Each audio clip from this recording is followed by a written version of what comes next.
How's it going, boys? Welcome to another episode of Tetra League Tuesdays on a Wednesday. So yeah, reading the comments from my last video has been really insightful, and it's the first time in a while where I've went and gone through and read every individual message. Thanks a lot for the feedback, and I'm going to go through some of the things that people have said and talk about it.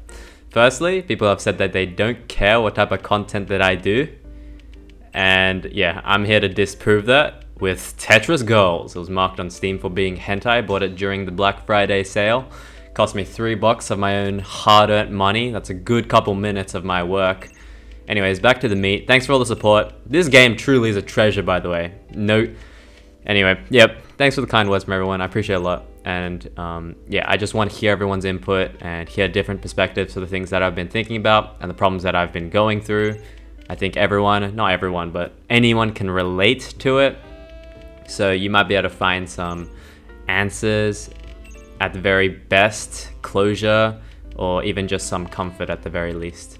First, let me clear up on a couple things. I haven't made the decision to quit Tetris or YouTube or anything of the sort. I'm just thinking about quitting, or at the very least, slowing down Tetris content creation, because I believe it hinders me creatively from the things that I would be able to do if I just didn't do Tetris content. I might find the odd idea for Tetris content, but it's far and few between. I don't want to be that guy, but the title of the video is thinking of quitting Tetris, and it was very confusing when I read the comments with people assuming that I quit. I just wanted to hear your thoughts and believe that, for me at least, honesty and conversation is extraordinarily relieving. Jesus, did you hear that in the background? There's a drill. You're gonna have to deal with that. I should also say that it is pretty difficult to make content when people have COVID in this household and I can't really be loud because they don't go to work.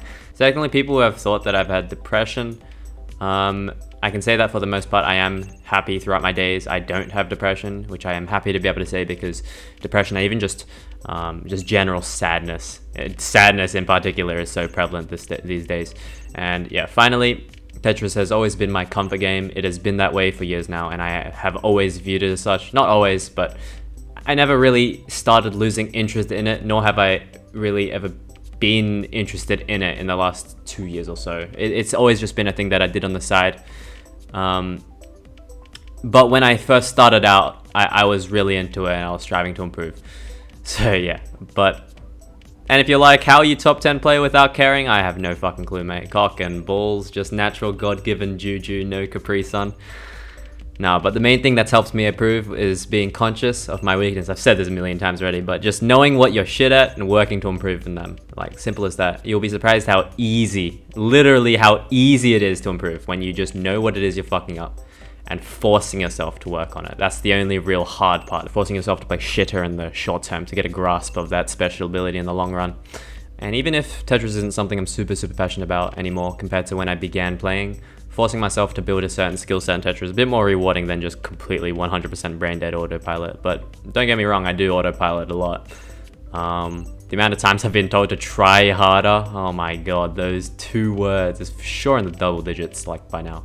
I can try to understand what my opponent thinks when they say that, but at the end of the day, I don't care. I play how I want to play, and yeah, newsflash, a lot of the time I do autopilot and I don't notice that I'm playing, you know. People that know me can confirm. Sometimes my autopilot is ranked 200 player, you know, focusing on trying to get a high APP if that's what I feel like at the time, and sometimes it's a top 10 player. I was in a tournament, I think it was between Tetris Cup 4 or Tetris Cup 15 or whatever up to now. I don't remember. The last one I watched was when Beast and Shen did commentary for it, which was god knows, like 2 years ago at this point. Whatever, I was playing in circulation in the first to 11 top 8 situation in Tetris Cup, and I was in a voice call with like 6 others at the time. I remember Firestorm, Microblizz, and I think OJ was there as well, and some others, and I was like, fuck me dead, the score is 9-1. I legit didn't even realize I was playing the game and getting 9-1. I went 10 rounds without being conscious, literally. Yeah. I think the game ended like 11-4. I scrambled a couple rounds back. Anyway, most of the time I'm not really paying that much attention. How I play is how I play. It is what it is. Actually, there is an exception to the rule. I play this game unconsciously, right? But some things that toggle my unconscious into consciousness are sometimes high-ranked players, but always Korean players. Jesus Christ. There is nothing that gets me more brain stimulation, blood pulsating, cerebrum steroidium than fucking infinite downstacking pieces. When I see that flag, I see red, dude. And blue. And black and white. I can't believe I just said that. I don't hate Koreans, by the way. I feel the need to say this because there's bound to be someone that's very impressionable in my audience that might take this the wrong way. I ain't racist against them, but holy shisa, do they have a playstyle that makes me want to DC from Oceania and never play again. I would love to visit Korea someday though. I think for me, Japan and Taiwan and maybe China are the places I want to visit the most right now. I've been to all the touristy continents. That means North America, Oceania, Europe, and a bit of Asia. And I think I want to complete that Asia visitation achievement.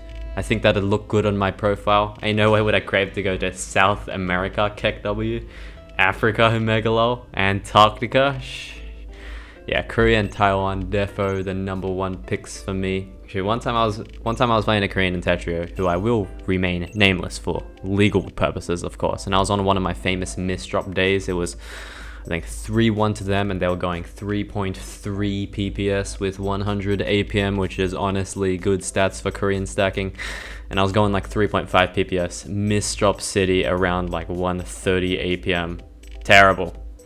And at some point I got a lucky board, humongous well in the middle, sent like a 20+ spike, and normally with a human being, you'd expect that if they didn't die, rebounding all of it in a counter spike. No. Not with a Korean stacker. They sent it all back in the tiny pew-pews, intervals of 1 and 2 lines, so all of the pew. Like it's a fucking alien space gun. Yeah, and I misdropped it and died shortly after, and I remember smashing my desk so hard that I looked at my hand and it was just vibrating uncontrollably. So yeah, I stopped playing after that, and yeah, I did not say GG's, and kind of out of breath after rambling for a bit. Okay, that's it for Tetra League Thursdays. See you next time, and wait, it's Tetra League Tuesdays, isn't it? Tetra League, yeah. See you next time and have a good one. All right.